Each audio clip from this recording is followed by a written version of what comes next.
আদর্শ পরিবার গড়ে তোলার জন্য তোমাকে তাড়াতাড়ি বিয়ে করতে হবে।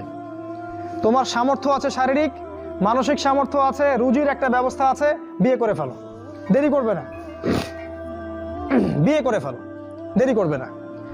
আমি বলছি অবশ্যই অবশ্যই তোমার শারীরিক সামর্থ্য থাকতে হবে, মানসিক সামর্থ্য থাকতে হবে, অর্থনৈতিক সামর্থ্য থাকতে হবে, একটা মেয়ের রেসপন্সিবিলিটি নেওয়ার সামর্থ্য থাকতে হবে। সামর্থ্য হয়ে গেলেই তুমি বিয়ে করে ফেলবে, আর কোনো দিকে দেখার দরকার নাই। এমনকি তোমার যদি একাধিক বিয়ে করার সামর্থ্য থাকে সেটাও তোমাকে করতে হবে। যার একাধিক বিয়ে করার সামর্থ্য আছে সে যদি না করে সেটাই তার জন্য গুনার কাজ। জি, এই কথাগুলো বলার সাহস পায় না অনেকে, এই কথাগুলো বলার সাহস হয় না, আলেমদেরই হয় না। দুইটা বিয়ে করলে মানুষ আবার কি মনে করবে, আমার মনে হয় চরিত্রের সমস্যা ইত্যাদি ইত্যাদি। আরে বোকা, তাহলে কোরআনের মধ্যে 4টা বিয়ের কথা আসলো কেন? আল্লাহ পাক কি এমনি এমনি আয়াত নাযিল করলেন না?